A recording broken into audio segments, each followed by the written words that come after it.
श्रीनगर में इस वक्त उमर लेड कोलिशन सरकार के सभी मेंबरों की मीटिंग चल रही है और जितने भी अलायंस पार्टनर्स हैं वो मीटिंग कर रहे हैं और कहा जा रहा है कि कई इश्यूज पर और खासकर जो ट्रांसफर्स का इशू हुआ है, जेकेएस ऑफिसर्स का ट्रांसफर हुआ है, उस पर उमर अब्दुल्ला नाराज दिख रहे हैं। उसी पर ये मीटिंग है और भी कई एजेंडाज मीटिंग में हैं, जिसमें असेंबली सेशन जो फिर रिज्यूम हो रहा है 7 तारीख से और कई बिल्स आने वाली हैं, उस पर भी मंथन होगा। बीजेपी इसको किस तरह से लेती है? Leader of opposition Jammu Kashmir assembly और senior BJP leader Sunil Sharma मेरे साथ हैं। आपका न्यूज़ 18 में धन्यवाद है। सबसे पहले ये जो कहा जा रहा है कि जो ये मीटिंग है, इस मीटिंग का एजेंडा ये भी है कि जो अभी ट्रांसफर्स हुई हैं, कहा जा रहा है कि उमर अब्दुल्ला जो है वो नाराज हैं। वो कह रहे हैं कि मेरे डोमेन में जो चीज़ें हैं उसमें इंटरफेरेंस क्यों हो रहा है। एक पार्टी नेशनल कॉन्फ्रेंस बहुत छोटी पार्टी, एक संभाग तक ही जो सीमित है, उसकी एक मीटिंग है तो इतना हड़कंप मचाने की मुझे नहीं लगता कोई आवश्यकता है। एक छोटी पार्टी की कोई मीटिंग हो रही है, होने दीजिए, उसमें कोई हमें दिक्कत नहीं। लेकिन अगर आप ट्रांसफर्स की बात कर रहे हैं तो ट्रांसफर्स पहले ही अंडरस्टूड है। रीऑर्गेनाइजेशन जो एक्ट बना है उसमें लॉ एंड ऑर्डर, कानून व्यवस्था जो है वो एलजी महोदय देखेंगे और कानून व्यवस्था के अंतर्गत जितने भी ट्रांसफर्स हैं, चाहे सब डिविजनल मजिस्ट्रेट की है, चाहे एडिशनल डिप्टी कमिश्नर की है या डीसीज वगैरह की है, वो एलजी महोदय करेंगे। वो तो पहले ही पता था। अब उस पे मीटिंग करना मुझे बड़ा ही अजीब लगता है कि अगर एलजी महोदय ने एक रूटीन कोई प्रोसेस किया है, ये कोई विशेष अधिकार नहीं है, कोई स्पेशल राइट्स नहीं है ये। हालांकि एलजी महोदय के पास स्पेशल राइट्स हैं, विशेष अधिकार हैं। एलजी महोदय के पास बहुत अधिकार रहते हैं, उन्होंने उसका उपयोग नहीं किया। ये रूटीन प्रोसेस है, ये एलजी महोदय नहीं करने, बाकी सारी ट्रांसफर्स सरकार कर रही है। अभी देखिए लिस्ट, अभी मैंने देखी, लेक्चरर्स की लिस्ट है, हॉर्टिकल्चर ऑफिसर्स की लिस्ट है, डायरेक्टर्स की लिस्ट है, डायरेक्टर एजुकेशन अभी बदल दिया, डायरेक्टर हेल्थ अभी बदल दिया, सारे ऑफिसर्स सारे बदल रहे हैं। तो मुझे नहीं समझ आ रही है कि इसमें मीटिंग करने की क्या आवश्यकता है।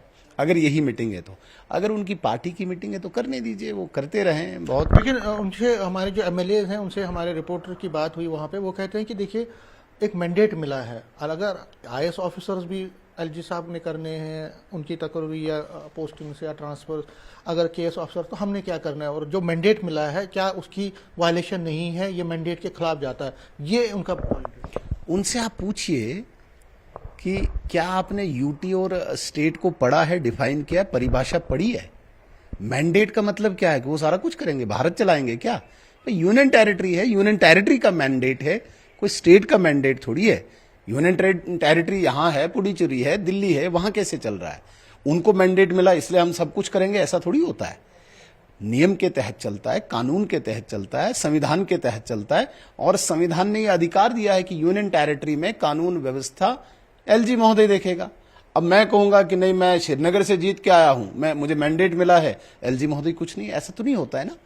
रीऑर्गेनाइजेशन एक्ट में पूरी डिफाइन किया गया है किसकी पावर्स क्या है। वो सीएम की पावर अपनी है, एलजी की पावर्स अपनी है, एलजी ने अपनी पावर्स का इख्तियार किया है। तो मुझे लगता कि इसमें कोई किसी के मैंडेट पर ये जो चीज है ना, जो ये हो रहा है, उससे ड्यूअल पावर सिस्टम जो है कहीं ना कहीं उस पर सवालिया निशान लग रहा है। और इसीलिए जो पॉलिटिकल पार्टीज हैं, जो अपोजिशन पार्टीज हैं और जो आज अलायंस में जो पार्टनर्स मीटिंग भी कर रहे हैं कि स्टेटहुड की जो डिमांड है उस बढ़ चाहते हैं। आप क्या चाहते हैं? मतलब स्टेटहुड आएगा ना। किस स्टेटहुड की बात करते हैं? ये कौन सा स्टेटहुड? जिस स्टेटहुड में नेशनल कॉन्फ्रेंस ने सारी नौकरियां कश्मीर को दी, एक समुदाय को दी, एक खित्ते को दी, जिस नेशनल कॉन्फ्रेंस ने उस स्टेटहुड में ठेके बेचे, जंगलात बेचे, नौकरियां बेची, सारा जम्मू कश्मीर बेच दिया, जिस नेशनल कॉन्फ्रेंस की सरकार ने इस स्टेटहुड में जम्मू में एक डेमोग्राफिक इन्वेजन किया, मैं बार बार कहता हूं, जमीनें हड़पी यहां पे और एक डेमोग्राफिक चेंज की तरफ इस जम्मू कश्मीर को लिया, वो स्टेटहुड चाहिए उनको क्या?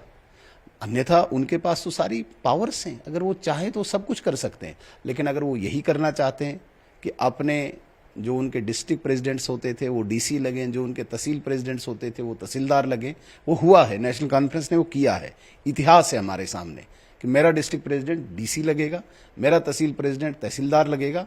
वो स्टेटहुड तो नहीं चाहिए ना। स्टेटहुड चाहिए जो हमने कहा है कि यहाँ पे कंप्लीट जब सेपरेटिज्म टेररिज्म को रूट आउट करके रखेंगे। अभी थोड़ा बहुत छटपटाहट है। सेपरेटिज्म, अलगाववाद को उन्होंने ग्लोरीफाई किया था, आतंकवाद को उन्होंने ग्लोरीफाई किया था, उस सब को ठीक कर रहे हैं। थोड़ा सा समय लगेगा, स्टेटहुड आ जाएगी, तो उसमें दिक्कत क्या है। थैंक यू, शुक्रिया। कैमरामैन साहिबा के साथ में समीर भट्ट, न्यूज़ 18 जम्मू।